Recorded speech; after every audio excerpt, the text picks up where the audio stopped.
आजचा दिवस अत्यंत विशेष होता आणि अत्यंत भाऊगर्दीचा होता। आज तुम्ही जे जे लोक बघितले असतील बंडखोरी करताना ते काही एकाच पक्षाचे नाही आहेत, हे आहेत सर्वपक्षीय नाराज इच्छुक उमेदवार। आणि हो, रडणारे, आरडाओरडा करणारे, कार्यालय फोडणारे हे सगळे होते नगरसेवक पदासाठीचे इच्छुक उमेदवार। मी इच्छुक उमेदवार म्हणून म्हणतेय कारण 8-9 वर्षांनंतर निवडणुकींसाठी नशीब आजमावायचं म्हणून पक्षांची कामं करणारे हे सगळे यंदाही इच्छुकच राहिलेत आणि बहुतेक प्रत्येक जण मनामध्ये आज नक्कीच कोणता झेंडा घेऊ हाती हे गाणं म्हणत असतील। बरं, त्यांना उमेदवारी का नाही मिळाली तर कारण अनेक असावीत, पण प्रमुख 2 कारण आहेत। एक तर त्यांच्या वॉर्डात पक्षानं दुसऱ्यांना उमेदवारी दिली आहे किंवा तो वॉर्ड मित्र पक्षाच्या वाट्याला गेलाय। काही असो, हे कार्यकर्ते पुढच्या 5 वर्षांसाठी कार्यकर्तेच राहतील आणि कार्यकर्त्यांचं सोडा, मित्रपक्षांमध्ये सुद्धा खूप मोठ्या कुरबुरी आजच्या दिवसात झाल्यात। जितक्या ठिकाणी नाराज कार्यकर्त्यांचा उद्रेक दिसलाय तितक्या ठिकाणी मित्रपक्षांमध्येही फाटाफूट झाली आहे। 29 महापालिकांपैकी जवळपास 15 महापालिकांमध्ये भाजप शिवसेनेत फूट पडली आहे, तर मुंबई, पुणे, पिंपरीसह बहुसंख्य ठिकाणी दादांच्या राष्ट्रवादीनंही महायुतीतून वेगळी वाट धरली आहे। महाविकास आघाडीतही काँग्रेसनं आधीच वेगळी वाट धरली होती, पण पुण्यात मात्र त्यांनी ठाकरे ब्रदर्स सोबत एकत्र राहण्याचं ठरवलंय।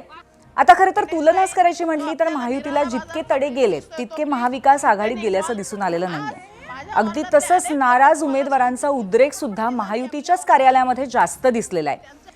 पण त्याचा खरोखरच राजकीय फटका बसू शकतो का? महापालिकांच्या निकालांवरती या सगळ्याचा काही परिणाम होतो का? हे आता 16 तारखेलाच कळेल। पण आजच्या भागाची सुरुवात आपण करूयात पहिल्या प्रश्नानं, त्यासाठी जाऊयात पोल सेंटरला।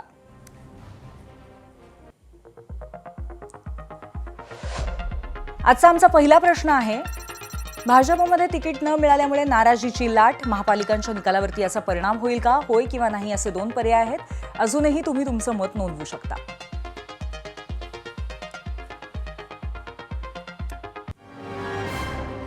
आता या प्रश्नामध्ये फक्त भाजपचाच उल्लेख का केला ते आधी सांगते। काय असताना निवडणुकांमध्ये सर्वात महत्त्वाचे कोणते मुद्दे ठरतात?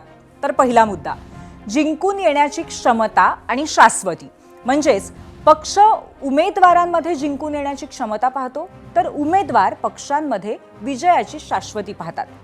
सध्या दिल्लीत आणि राज्यात सत्तेत असल्यामुळे गल्लीत सुद्धा भाजपकडे गर्दी होण्याची शक्यता सर्वाधिक होती आणि अगदी तसंच झालं। कालपासून भाजपची कार्यालय भरून गेली होती, त्यामुळे तिथेच नाराजांचीही गर्दी असणं अपेक्षितच होतं। आता छत्रपती संभाजीनगरचंच पहा, इथे अर्ज भरण्याच्या शेवटच्या दिवशी मुदत संपायला अवघे काही तास उरलेले असताना जवळजवळ सगळ्या शहरात आणि सगळ्या पक्षात गोंधळांची स्थिती होती। पण यात सगळ्यात जास्त राडे झाले ते संभाजीनगर भाजपमध्ये। तिकीट डावललेले अनेक इच्छुक पक्षाच्या कार्यालयाबाहेर घोषणाबाजी करत होते। दिव्या मराठे, सुवर्णा माताडे, लता दलाल, संध्या कापसे, श्री अण्णा भंडारी हे इच्छुक आपल्या कार्यकर्त्यांसह कार्यालयाबाहेर जमले होते। यातल्या 2 महिलांनी आत्मधनाचा इशारा दिला।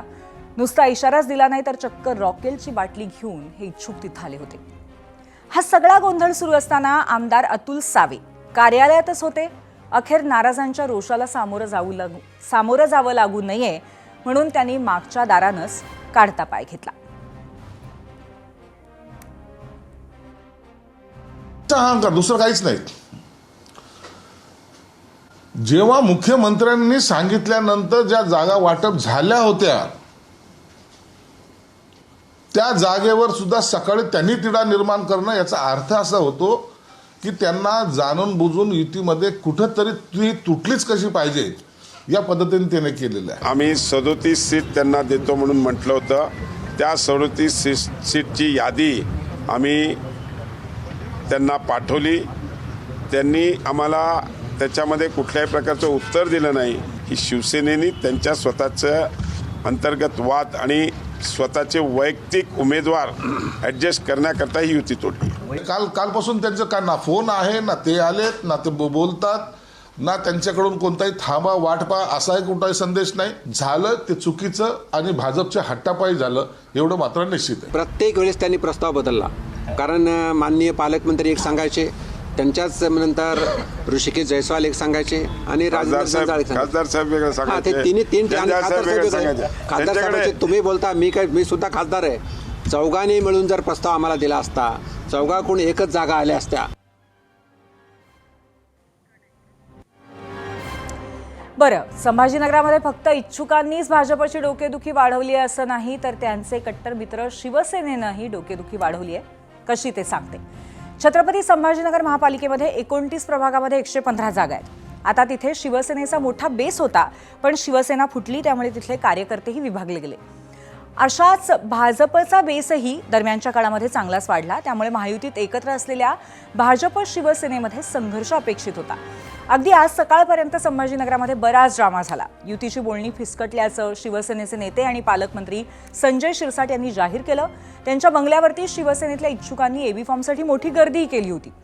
युती तुटण्याचं खापर शिरसाटांनी भाजपच्या स्थानिक नेत्यांवरती फोडलं. मात्र शिरसाटांनीच लेखी प्रस्तावाला प्रतिसाद दिला नाही असा प्रत्यारोप भाजपचे स्थानिक नेते करतायत. आता संजय शिरसाटांची चांगलीच दमछाक झाली आहे. कालच आपला 0 आवर सुरू असताना रात्री 8च्या ठोक्याला त्यांच्या दारामध्ये शिवसेनेच्या नाराज उमेदवारांनी गर्दी केली होती. तुम्हाला आठवत असेल, त्याचं नेतृत्व करत होते माजी महापौर राजेंद्र जंजाळ. आता बघा, काल हेच जंजाळ शक्ती प्रदर्शन करत आरोप करत होते, पण तेच जंजाळ आज मात्र शिरसाटांच्या पाठीशी खंबीरपणे उभे दिसले. इतके की त्यांनी भाजप नेते आणि मंत्री अतुल सावेंनाच एक मोठं आवाहनही करून टाकलंय. कोणतं ते पाहूया. संजय केनेकरांनी आरोप केला की ही तुटलेली युती आहे ती फक्त राजेंद्र जंजाळ यांच्यामुळे तुटली आणि राजेंद्र जंजाळ यांनी संजय शिरसाटांवर प्रेशर केलं की ही युती तुटावी. आपल्यासोबत राजेंद्र जंजाळ आहेत. केनेकराच्या प्रश्नावरचं तुमचं उत्तर काय? नाही, आमचे पालकमंत्री एवढे लेचेपेचे नाही आहे, एवढे कमजोर नाही की त्यांच्यावर प्रेशर येईल आणि ते निर्णय बदलतील. सगळ्यात पहिले भारतीय जनता पार्टीने आम्हाला 33 जागेचा प्रस्ताव दिला होता. त्याच्यानंतर 2 दिवसांनी आम्हाला 30 जागेचा प्रस्ताव दिला. त्याच्यानंतर परत आम्हाला 34 जागेचा प्रस्ताव दिला.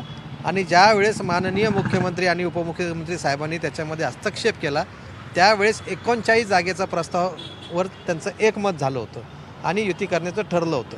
आणि त्यानंतर दुसऱ्या दिवशी आम्ही लेखी प्रस्ताव जेव्हा त्यांच्याकडे मागितला, तेव्हा फक्त 37 जागा आम्हाला ते देत होते. म्हणजे त्यांनी वेळोवेळी त्यांचे जे शब्द होते ते फिरवले. त्याच्यामुळं युती होणं शक्य नव्हतं.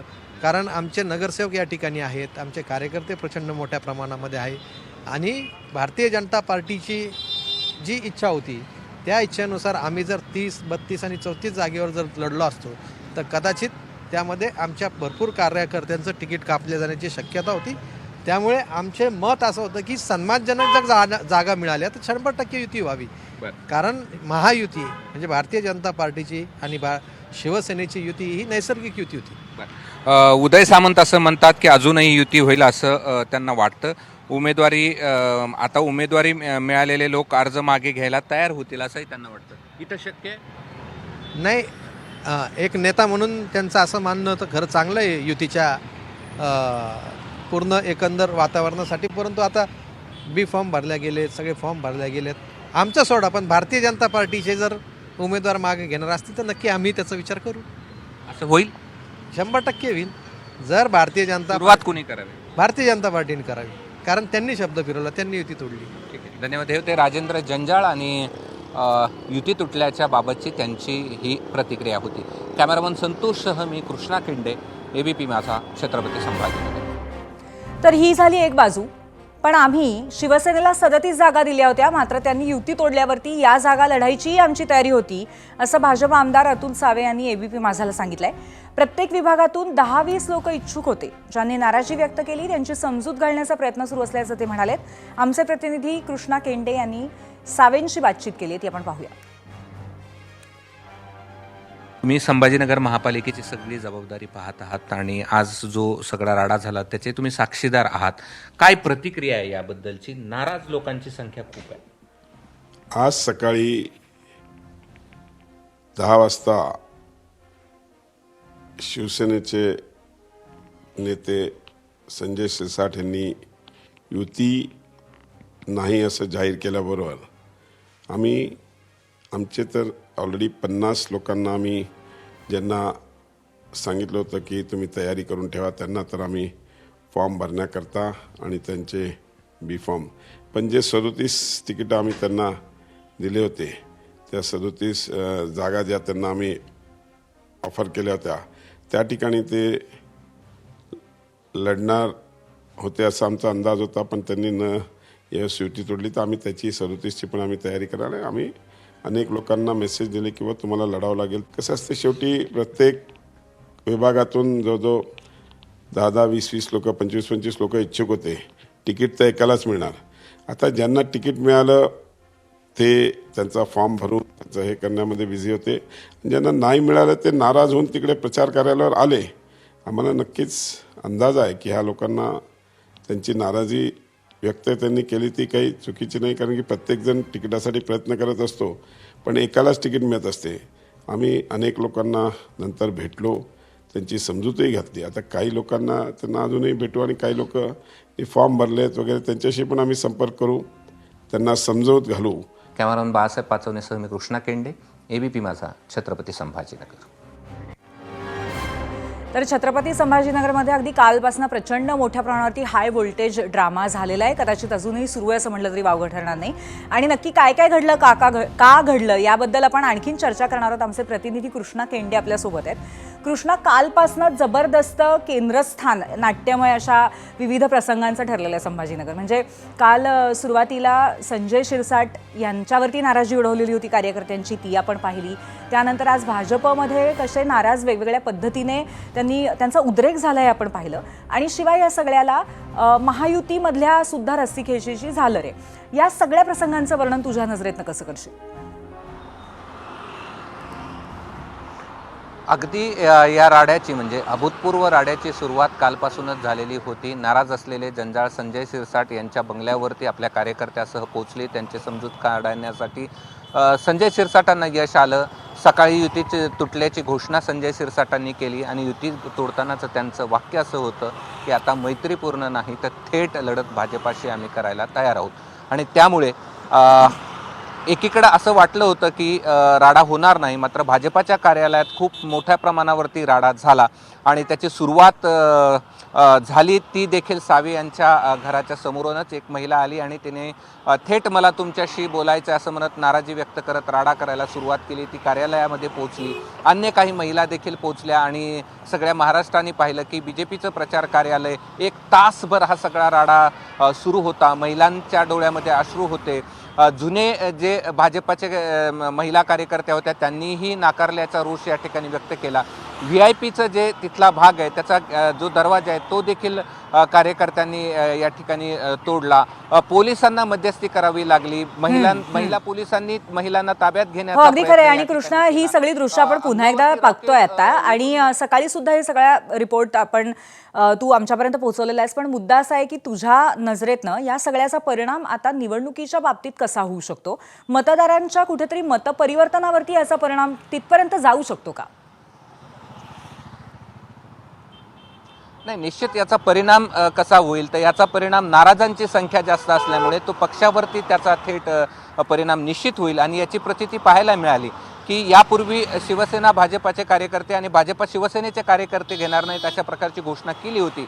मात्र युती तोडल्यानंतर दोघांनीही 5-5, 6-6 कार्यकर्त्यांना तिकीट दिलेलं आहे आणि त्यामुळे इथे देखील त्याची नाराजी पाहायला मिळाली होती. शिस्तबद्ध पक्ष म्हणून भाजपाची ओळख असते आणि त्याचा परिणाम निश्चित मतदारांवरती देखील होईल. आणि त्यांचा जो महत्त्वाचा भाग होता की नव्यानं आल्याला तिकीट दिलं जातं, जुन्यांना नाही, आम्ही सतरंजा उचलायच्या का, आम्हाला जर रिटायर करायचं तर तुम्ही का होत नाही. त्यामुळे हा सगळा जो आहे तो सामान्यांच्या आणि लोकांना पटणारा असा भाव होता आणि त्यामुळे त्याचा थेट परिणाम मतदानावर होईल हे अगदी निश्चित आहे. आणि त्यामुळे आपण पाहिलं तर दोघांच्याही पक्षावरती त्याचा परिणाम पाहायला मिळाला. एकमेकांचे कार्यकर्ते खेचण्यापर्यंत याचा परिणाम झाला आणि आता त्याचा परिणाम जर आपण पाहिला तर तो मतदानावरती देखील होईल आणि दोघांनाही निवडणूक फारशी सोपी होणार नाही. नक्कीच. धन्यवाद कृष्णा या माहितीबद्दल. नक्कीच या भावना बोलक्या होत्या अतिशय कार्यकर्त्यांचा आणि त्याचा परिणाम कसा होतो याकडेही आपलं लक्ष असेलच. धन्यवाद. आणि आता आपण जाऊयात देशाचं लक्ष लागलेल्या मुंबईमध्ये. भाजप 137, शिवसेना 90 जागा लढवणार आहे. आणि आता तिथे भाजप आणि शिवसेनेच्या युतीला तडे जात होते, तिथे बलाढ्य भाजपसमोर शिवसेनेने जागा वाटपामध्ये कशी बाजी मारली याची एक मोठी रंजक कहाणी आहे. महापालिका निवडणुका जाहीर झाल्यानंतर भाजपने पहिल्या चर्चेच्या वेळी एकनाथ शिंदेंच्या शिवसेनेला फक्त 52 जागांचा प्रस्ताव दिला होता. मात्र मागच्या निवडणुकीमध्ये एकत्र शिवसेनेचे 84 नगरसेवक होते, त्यामुळे 52 जागांचा प्रस्ताव दिल्यामुळे शिंदेंची शिवसेना अर्थातच काहीशी नाराज होती. आपल्याकडच्या सिटिंग जागा सोडणार नाही असा निर्धार शिवसेनेने केलेला होता आणि त्या दृष्टीने वाटाघाटी सुरू केल्या. खरं तर एकनाथ शिंदेंच्या बंडानंतर 84 पैकी 39 नगरसेवकांनी त्यांना साथ दिली होती. त्यानंतर इतर पक्षातील 21 नगरसेवकांनी शिवसेनेत प्रवेश केला. त्यामुळे एकनाथ शिंदेंकडे सिटिंग 60 नगरसेवक होते. या सर्वांना तिकीट देण्यासाठी एकनाथ शिंदे आग्रही होतेच, पण पूर्वीच्या 84 जागा ज्या मागील निवडणुकीमध्ये एकत्र शिवसेनेने जिंकलेल्या होत्या त्या जागाही आपल्याकडे ठेवण्यासाठी शिंदेंनी यशस्वी वाटाघाटी केल्या. यातील काही जागांची अदलाबदल झाली, मात्र पुढे जाऊन एकनाथ शिंदेंनी 90 जागांपर्यंत मजल मारली.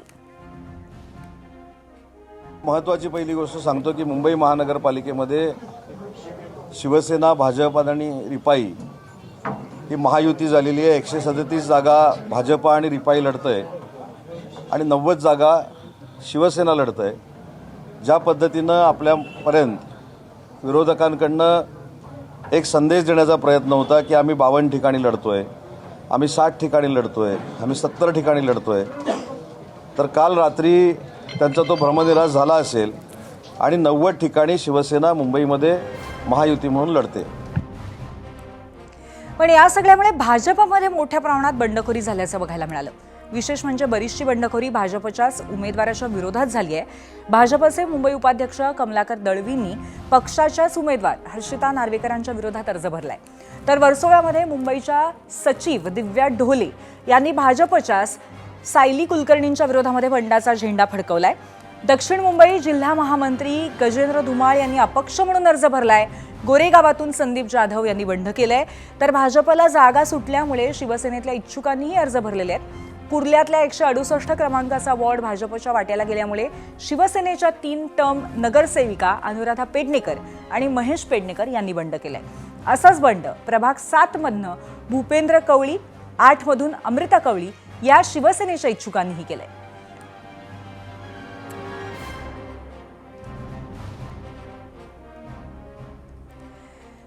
आता शिवसेनेला 90 जागा मिळाल्याचं उदय सामंत अभिमानानं सांगत असतानाच ठाकरे सेनेचे खासदार संजय राऊतांनी चांगलीच टोलेबाजी केली आहे. भाजपाने फेकलेल्या जागांवरती निवडणूक लढवावी लागत आहे अशा शब्दात राऊतांनी तोफ डागली. तर शिवसेनेला कमी जागा मिळणार असल्याचं भाकीत करणाऱ्यांना 90 जागा मिळाल्यामुळे पोटशूळ उठल्याचा पलटवार सामंतांनी केला.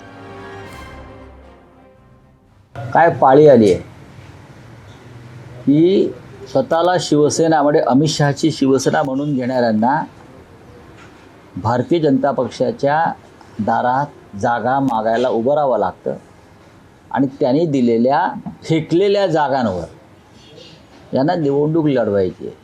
ही यांची शिवसेना. याच सगळ्यांनी पुढे सोडलेली होती की आपल्याला फक्त 52 जागा मिळणार आहेत. नंतर दुसऱ्या दिवशी जर आपण सामना वर्तमानपत्र वाचलं असेल तर त्याच्यामध्ये 61 जागा फायनल झाल्या अशा पद्धतीची बातमी आली.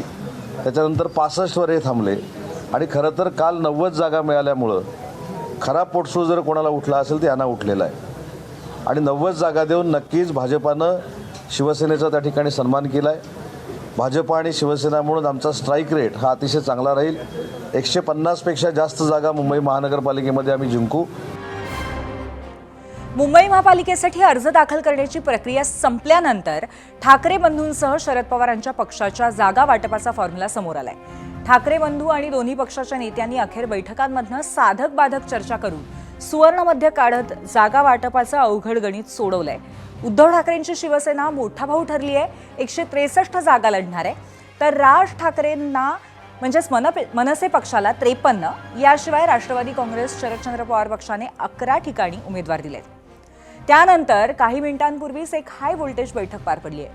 उद्धव ठाकरेंच्या मातोश्री निवासस्थानी राज ठाकरे आणि उद्धव ठाकरेंमध्ये ही बैठक पार पडली. 1.5 तासांहून अधिक वेळ राज ठाकरे आणि उद्धव ठाकरेंमध्ये बैठक सुरू होती. युतीचा वचननामा, प्रचारातील मुद्दे आणि प्रचाराची रणनीती ठरवण्यासाठी ही बैठक महत्त्वाची मानली जाते. बैठकीला खासदार संजय राऊतही उपस्थित होते.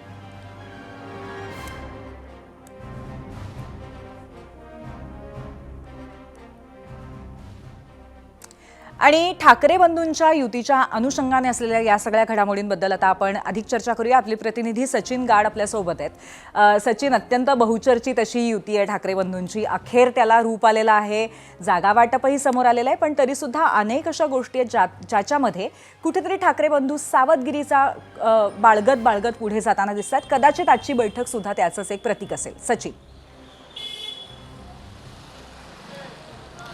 नक्कीच आपण बघितलं की युती ही ऐतिहासिक युती. मनसेच्या स्थापनेनंतर पहिल्यांदाच दोन्ही ठाकरे बंधू हे एकत्र आलेले होते. मात्र जागा वाटपाचा तिढा हा त्यांना देखील होता आणि आपण बघतोय की दोन्ही पक्षांमध्ये बंडखोरी झालेली आहे. ठाकरे गटात जवळपास 7 जे इच्छुक होते त्यांनी बंडखोरी करत निवडणूक अर्ज दाखल केलेला आहे अपक्ष म्हणून, तर मनसेमध्ये एका उमेदवाराने निवडणूक अर्ज दाखल केला आहे. त्यामुळे या बंडखोरांना आता त्यांची नाराजी कशी दूर करायची हा प्रश्न दोन्ही ठाकरे बंधूंसमोर असणार आहे. आणि आपण बघतोय की उमेदवारी अर्ज दाखल करण्याची मुदत संपताच तात्काळ राज ठाकरे हे उद्धव ठाकरेंच्या निवासस्थानी गेले होते. जवळपास 1.5 ते पावणे 2 तास दोन्ही नेत्यांमध्ये चर्चा झाली. नेमकी निवडणुकीची रणनीती काय असेल, संयुक्त सभा ज्याचं सगळ्यांनाच आकर्षण लागलंय, त्या संयुक्त सभा नेमक्या कुठे होतील, कधी होतील, या संदर्भात या बैठकीत चर्चा झाल्याची माहिती आहे. एवढंच नव्हे तर आपण बघतोय की भाजपने ठाकरे गटावर दोन्ही ठाकरे बंधूंवरती सत्तेसाठी एकत्र येत असल्याचा आरोप लावलेला होता. एवढंच नव्हे तर मुंबईचा महापौर कोण होणार यामध्ये देखील दोघांमध्ये आपण बघतोय की दोन्ही पक्षांमध्ये एक शाब्दिक वाक्य उत्तर रंगलेलं होतं. राज ठाकरे यांनी जाहीर केलं होतं की मुंबईचा महापौर हा मराठीत असेल, तर भाजपकडून सांगण्यात आलं होतं की मुंबईचा महापौर हा हिंदू होईल. आता या सगळ्या मुद्द्यांना नेमकं प्रचारात कसं त्यात भाजपला त्यांचं उत्तर द्यायचं आणि कोणते कोणते मुद्दे नेमके या दोन्ही पक्षांच्या वचननाम्यात असणार, या सगळ्यांवरती जवळपास 1.5 ते पावणे 2 तास दोन्ही नेत्यांमध्ये चर्चा झाल्याची आपल्याला माहिती मिळते. सचिन, चर्चा झाल्यानंतर आम्ही या दृश्यांमध्ये बघतोय की राज ठाकरे निघत असताना काहीतरी ते बोलून गेलेले आहेत. तर ते काय नक्की म्हणाले तुम्हाला माहिती आहे का? पत्रकारांशी संवाद साधलाय बहुतेक त्यांनी, अगदी थोडक्यात. नक्कीच आपण बघतोय की राज ठाकरे मातोश्रीवरून बाहेर पडताना त्यांनी काही काळ त्यांच्या गाडीची काच नक्कीच खाली केली होती. आम्हाला अपेक्षा होती की तर राज ठाकरे काही प्रतिक्रिया देतील किंवा बैठकीत नेमकं काय झालं हे विचारण्याचा त्यांना आम्ही प्रयत्न केला. मात्र त्यांनी युती झाली अशी मिश्किल प्रतिक्रिया दिली आणि त्यानंतर राज ठाकरे हे निघून गेले. संजय राऊत हे देखील होते, ते देखील त्यांच्या आधी अगदी काही मिनिटापूर्वी निघून गेले. त्यामुळे प्रतिक्रिया देण्याचं राज ठाकरे यांनी नक्कीच टाळलेलं होतं. मात्र सूत्रांकडून जी काही माहिती मिळते की प्रतिक्रिया दिली नाही, पण त्यांचं जे सुहास्य वदन होतं ते सुद्धा बरंचसं बोलकं आहे. धन्यवाद आपण दिलेल्या माहितीबद्दल सचिन. तर आपण महायुतीमध्ये काय काय घडलं दिवसभरामध्ये ते पाहिलं. ठाकरे बंधूंची सुद्धा आपण आता सगळी अपडेट घेतली. त्यानंतर आता महाविकास आघाडीमध्ये राज्यभरामध्ये काय चित्र आहे याच्यावरती नजर टाकूया. जाऊया मीडिया सेंटरला आणि ग्राफिक्सच्या माध्यमातून पाहूया महाविकास आघाडी कुठे कुठे एकत्र आहे. तर नाशिक, जालना आणि पनवेल या 3 ठिकाणी महाविकास आघाडी एकत्र असल्याचं चित्र आहे या क्षणी.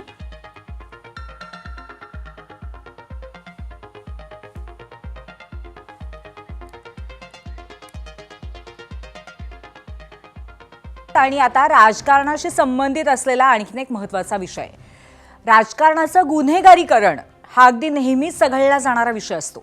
त्यावरून सगळेच भरभरून बोलतात आणि गुंडांना राजकारणामध्ये स्थान असणं कसं चुकीचं आहे वगैरे सांगतात. पण प्रत्यक्ष जमिनीवरती म्हणजे ग्राउंड लेवलवरती काय चित्र असतं, तर गावगुंड राजरोसपणे निवडणूक लढतात आणि जिंकतातही. आता महापालिका निवडणुकीच्या निमित्ताने पुण्यामध्ये हे चित्र दिसतंय. जेलमध्ये असलेला कुख्यात गुंड गजा मारणे याची पत्नी जयश्री यांना प्रभाग 10 मधून अजितदादांच्या राष्ट्रवादीनं मैदानात उतरवलंय. आणि आता यावर असा दावाही केला जाईल की गुंडाची पत्नी असणं गुन्हा आहे का. तर थोडं थांबा, कारण पुण्यातच राष्ट्रवादीने आणखीन 2 उमेदवारांना एबी फॉर्म दिलेत. सोनाली आणि लक्ष्मी आंदेकर या त्या दोघी जणी. आयुष कोमकर हत्याप्रकरणी या दोघी आरोपी आहेत आणि त्या तुरुंगातून निवडणूक लढवणार आहेत. याच प्रकरणातला 3रा आरोपी बंडू आंदेकर हा सुद्धा अपक्ष म्हणून निवडणूक लढवतोय. तर 4था उमेदवार आहे गुंड कुख्यात बापू उर्फ कुमार प्रभाकर नायर. त्याने प्रभाग क्रमांक 39 मधून राष्ट्रवादी काँग्रेसकडनं अर्ज भरलाय. पुण्याच्या उमेदवाराच्या बाबतीमध्ये माझ्याकडे आत्ता या ठिकाणी माहिती नाही. आणि एक अधिकृत लिस्ट जशी आम्ही मुंबईला प्रसिद्ध केली तसं पुण्यामध्ये एबी फॉर्म अधिकृत लिस्ट त्या ठिकाणी आहेच. योग्य वेळेला पक्षाच्या माध्यमातून त्या ठिकाणी प्रसिद्ध केली जाईल.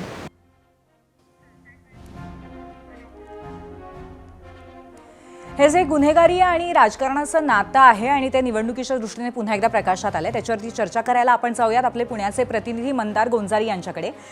मंदार, पुण्यामध्ये एकतर पुणे सातत्याने चर्चेत असतं. कुठल्या ना कुठल्या गुन्हेगारी अशा बातम्यांनी गेल्या काही महिन्यांमध्ये जर आपण पाहिलं तर, आणि त्यामध्ये अशा पद्धतीने इथे सरळ अर्ज भरता येणं गुन्हेगारांना किती धोकादायक आहे शहराच्या दृष्टीने? 16 तारखेला आपण चुकलो तर भविष्यात आपण कुठे पोळी घ्यायला जाणार तिथे मच्छी करायला सुद्धा आपल्याला मिळणार. ला पोचणारे हे सगळे गुंड आहेत. हे गुंड फक्त त्यांच्या आर्थिक हितासाठी गुंडगिरी करतात असं नाही, तर जी अल्पवयीन मुलं आहेत, नुकतीच वयात आलेली आहेत, अशांना गुन्हेगारीचा रस्ता दाखवतात. आपण जर पाहिलं या आंदेकर आणि कोमकर हत्या प्रकरणामधले आरोपी, त्यांची वयं पाहिली तर 17, 18, 20, 22 अशा स्वरूपाची ही वयं आहेत. ज्या मुलांना फारसं काही कळत नाही अशांना भाईगिरीचं किंवा गुन्हेगारीचं आकर्षण निर्माण करायचं आणि त्यांना गुन्हेगारीकडे आकृष्ट करायचं आणि आपलं काम साधायचं, असा या गुन्हेगारी टोळ्यांचा आत्तापर्यंतचा कारभार राहिलेला आहे. आणि अशा गुन्हेगारांना जर राजकीय पक्ष निवडणुकीचं तिकीट देत असतील तर हे सगळं पुण्याची गुन्हेगारी वाढवणार आहे, पुण्याच्या मुळावरती येणार आहे.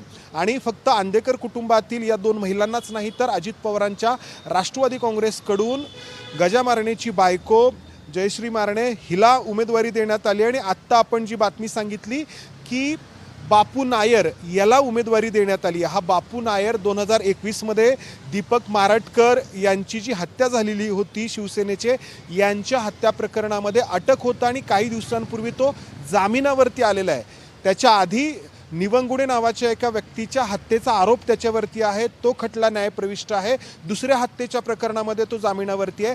अशा व्यक्तीला अजित पवारांच्या राष्ट्रवादीकडून उमेदवारी देण्यात आली आहे. आणखी एक नाव आहे ते म्हणजे पिंटू धावडे. या पिंटू धावडेच्या बायकोला अजित पवारांच्या राष्ट्रवादी काँग्रेसकडून उमेदवारी देण्यात आलेली आहे. आणि हे जर असंच सुरू राहिलं तर पालकमंत्री या नात्याने अजित पवार जे सातत्याने म्हणत असतात की आपल्याला पुणे गुन्हेगारी मुक्त करायचं आहे, अशाने पुणे गुन्हेगारी मुक्त नाही होणार तर गुन्हेगारी युक्त होईल आणि ही सगळी गुन्हेगारी सामान्यांच्या मुळावर येईल. बरोबर आहे मंदार, पण याबरोबर एक प्रश्न असा निर्माण होतो की अशा पद्धतीने गुंडांना कुठेतरी उमेदवारी देणं किंवा त्यांच्या नातेवाईकांना ही राजकीय अपरिहार्यता आहे का कुठेतरी, आणि खास करून राष्ट्रवादी काँग्रेसची? नाही, राजकीय अपरिहार्यता आहे का नाही याचा विचार त्या पक्षाच्या नेतृत्वाने करायचा आहे. हे गुन्हेगार आहेत, यांची पार्श्वभूमी गुन्हेगारी आहे. या लक्ष्मी आणि सोनाली आंदेकर यांच्यावरती जो गुन्हा दाखल आहे त्यामध्ये असं म्हटलंय की यांनी हत्येचा कट रचण्यामध्ये यांचा सहभाग आहे आणि पोलिसांनी मकोका कायद्याअंतर्गत देखील त्यांच्यावरती कारवाई केलेली आहे. एका मोठ्या सिंडिकेटचा त्या भाग आहेत असं जर पोलीस सांगतायत, राज्याचं पोलीस दल सांगतंय, आणि राजकीय नेतृत्वाला जर ते कळत नाहीये तर याला अपरिहार्यता कसं म्हणायचं, याला संधी साधूपणा म्हणायचं पूर्वी. नक्कीच मंदार, आणि त्याचबरोबर एका जिल्ह्यामध्ये एक वेगळा नियम, दुसऱ्या जिल्ह्यात दुसरा नियम, अशा पद्धतीच्या गोष्टी सुद्धा दिसून येतात. पुण्यामध्ये जास्त करून हा संबंध फार जवळचा दिसतोय गुन्हेगारी आणि त्याचबरोबर राजकारणाचा. धन्यवाद आपण दिलेल्या माहितीबद्दल. आता पुण्याचीच चर्चा सुरू आहे तर आणखीन एक गोष्ट सांगतेच. इथे महायुती आणि इतर महापालिकांमध्ये जसं कन्फ्युजन महायुतीत आहे ते असं इथे सुद्धा आहे. लव्ज मी नॉट या चालीवरती युती झाली, युती तुटली, युती झाली, युती तुटली, असे बाईट शिवसेनेचे नेते सातत्याने देत होते. शिवसेनेचे उमेदवार नाना भानगिरे यांनी सर्वांना AB फॉर्म दिलेत, युती तुटल्याच जमाय असं जाहीर करून टाकलं. त्यामुळे शिवसेनेचे बाकी इच्छुक खुश झाले. पण त्यांचा हा आनंद काही काळच टिकला, कारण मंत्री उदय सामंत यांच्या समोर आमदार विजय शिवतारेंनी युती तुटली नाहीये अशी घोषणा केली. आता उद्या सामंत पुन्हा पुण्यात जाऊन हा गोंधळ निस्तरतील असंही शिवतारे म्हणाले. लढायचं ठरलेलं आहे, सगळ्यांना AB फॉर्म मिळतील.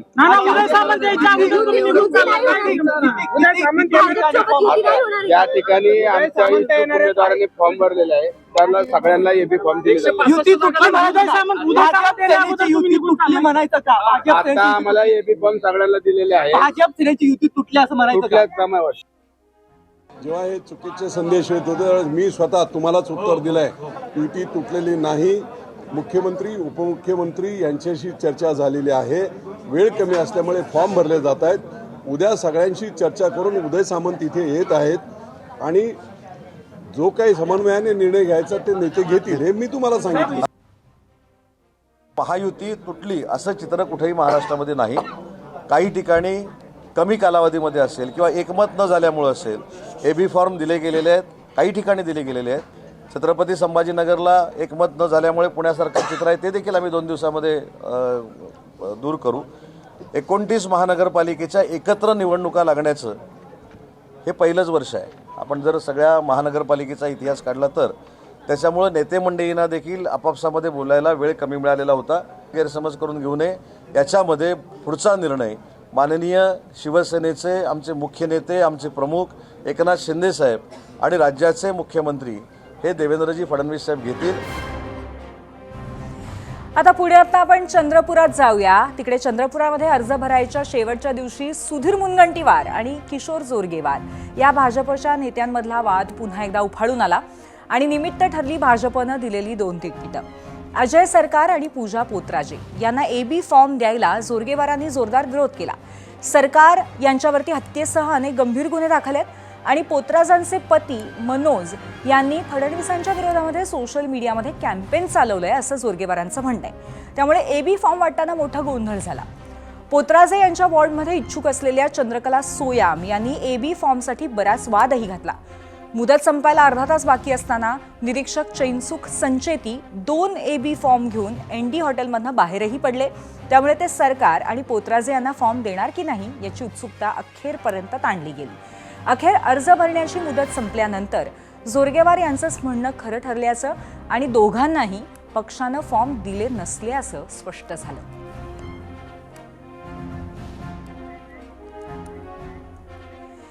या ND हॉटेल बाहेर भाजपमधले अनेक इच्छुक AB फॉर्म घेण्यासाठी जमा झाले होते.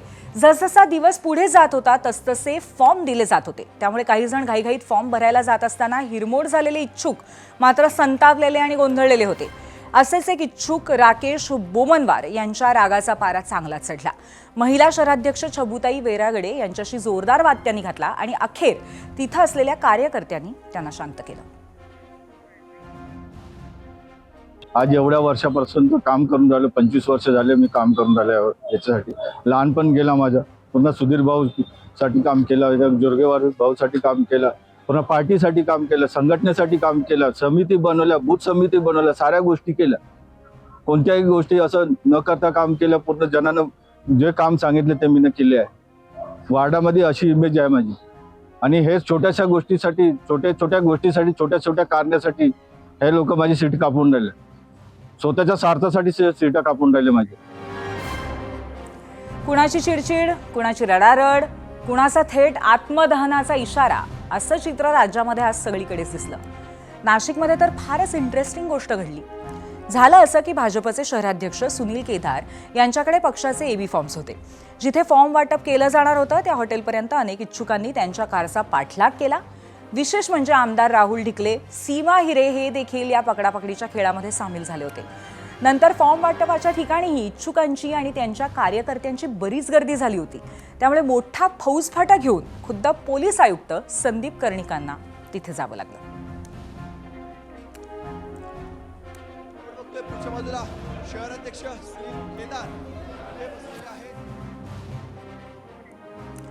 या गोंधळावरती मंत्री गिरीश महाजन यांनी तीव्र शब्दामध्ये आपली नापसंती व्यक्त केली आहे. हा प्रकार वरिष्ठांच्या कानावर घालण्याचा इशाराही त्यांनी दिलाय. आता आपण जरा मागे जाऊया. 25 तारखेला नाशिक भाजपमध्ये झालेल्या पक्षप्रवेशाच्या वेळी असा गोंधळ बघायला मिळाला होता. हे तुम्हाला आठवतंय का? त्यावेळी कार्यकर्त्यांची समजूत घालताना प्रवेश दिला याचा अर्थ तिकीट दिलं नाही असं महाजन म्हणतानाही तुम्हाला आठवत असेल. मात्र आजच्या गोंधळानंतर पक्षात आलेल्यांना दिलेल्या कमिटमेंटची आठवण त्यांना झाली. मावळेल थोडा वेळ असतो राग, पण मी त्यांना सांगितलं की अजून आपण कोणालाही तिकीट दिलेलं नाही. असं काही प्रवेश केला म्हणजे तिकीट दिलं असं नाही आहे. आता एकाच प्रभागामध्ये आम्ही 7-8 लोकांना त्या ठिकाणी प्रवेश घेतलेला आहे. मग काय सगळ्यांना कोणाला तिकीट वाटले का 8 लोकांना? मी त्यांना समजून सांगितलं की हा विषय आपल्याला मुख्यमंत्री महोदयांकडे, प्रदेशाध्यक्ष त्यांच्याकडे बोलता येईल. अजून सर्वांना विश्वासात घेऊनच तिकीट वाटप होणार आहे आणि म्हणून त्यांचा थोडासा गैरसमज होता की तुम्ही तिकीटच वाटप करता आहात. मला वाटतं वस्तुस्थिती तशी नाही आहे. वरतून बावनकुळे साहेबही त्यांच्याशी बोललेले आहे. तिकीट 122 आहेत. सगळ्यांनाच बघावं लागतं. म्हणजे सगळे तिकीटं आम्हालाच भेटले पाहिजे असं करता येणार नाही. पण याच्यामध्ये काही कार्यकर्ते आहेत, काही नवीन आलेले कार्यकर्ते आहेत, त्यांनासुद्धा डावलता येत नाही ना. आता ते सगळे अपेक्षा या ठिकाणी आल्या आहेत, त्यांचं काही कमिटमेंट होतं आणि त्यामुळे मला असं वाटतं की हा प्रकार होताच कामा नये. म्हणजे अशा पद्धतीने एकदम हातगाईवर येणं हे अतिशय चुकीचं आहे, दुर्दैवी आहे. तुम्ही बघता 8 दिवस झाले मी इथेच बसलो नाशिकला, सगळ्यांशी चर्चा झाली, सगळ्यांशी बोलणं झालं, सगळे 7-8 लोकांनी सगळ्यांनी बसून आम्ही त्या ठिकाणी निर्णय केलेले आहेत. एखाद दुसरा निर्णय वेळेवर बदलू शकतो, पण असं झाल्यामुळे इतकं अंगावरच यायचं आणि हातगाईवर यायचं मला वाटतं हे काही योग्य झालं नाही. निश्चित या संदर्भावर मी माननीय अध्यक्षात आमचे माननीय मुख्यमंत्री त्यांच्या कानावर ठाणले. आज महाराष्ट्रभर इच्छुकांची रडारड झाली, राडे झाले, तोडफोड झाली, आत्मदहनाचे इशारे दिले गेले आणि त्याचबरोबर नेत्यांनी विनवणीचा प्रयत्नही केला. आता या सगळ्याचा मतदानावर, मतदारांवरती आणि त्याचबरोबर निकालावरती परिणाम होतो का, याबद्दलच आपल्याला सांगतायत एबीपी माझाच्या कार्यकारी संपादिका सरिता कौशिक. सरिता. धन्यवाद पूर्वी. पक्षनिष्ठ म्हणवणारा राजकीय कार्यकर्ता एक वेगळाच प्राणी असतो. कुठलाही पगार न घेता पक्षाची चाकरी करत असतो. रस्त्यावर आंदोलन करायला लाठ्या काठ्या खाऊन स्वतःवर गुन्हे लावून घेत ते मेडल असल्यासारखा वावरत असतो. नेत्याला नावही आठवलं नाही तरी गर्दीत उभा राहून त्याच्याबरोबर सेल्फी काढून त्या फोटोचे स्टेटस ठेवून आनंद घेतो. ज्या नेत्याच्या सभांसाठी तो सतरज्जा उचलतो तो नेता त्याच्याशी न बोलता निघून गेला तरी सभा यशस्वी झाल्याचा आनंद काही कमी होत नाही. त्याच्या बदल्यात या राजकीय कार्यकर्त्याला काय हवं असतं? खासदारकी किंवा आमदारकी नक्कीच नको असते, पण नगरसेवक तरी करा अशी त्याची पक्षाकडे इच्छा असते. आता निवडणुका इतक्या वर्षांनी होत आहेत की दावेदार वाढलेत. अनेक तरुण निवडणुकांसाठी थांबून थांबून मध्यमवयीन झाले. अनेक नवे इच्छुक पक्षांमध्ये दाखल झाले. त्यात नेत्यांची मुलं, मुली, भाऊ, नातेवाईक, भावाची सून सुद्धा वाटेकरी झाले. आणि त्यात प्रत्येक महापालिकेत युत्या आघाड्या लादल्या गेल्यात. आपल्या पक्षातून तिकीट मिळण्याची संधी कमी झाली. त्यात राजकीय रणनीती म्हणून मोठे नेते कार्यकर्त्यांना मोकळं सोडत नाही.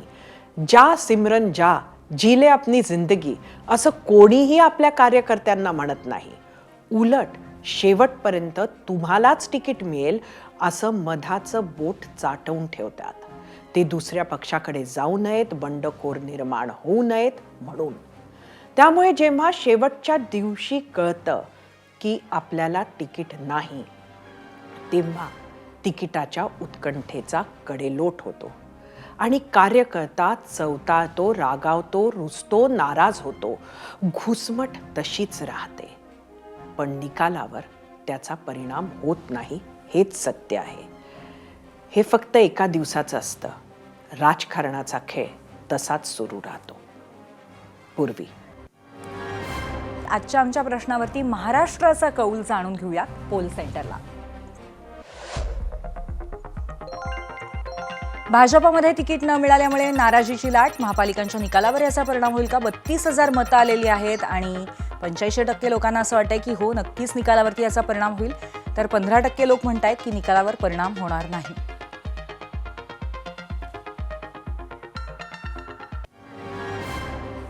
याबरोबरच 0 आवरमध्ये आज आपण इथेच थांबतोय. उद्या पुन्हा एकदा एका नवीन विषयासह चर्चा करायला नक्की भेटूया. पाहत रहा एबीपी माझा.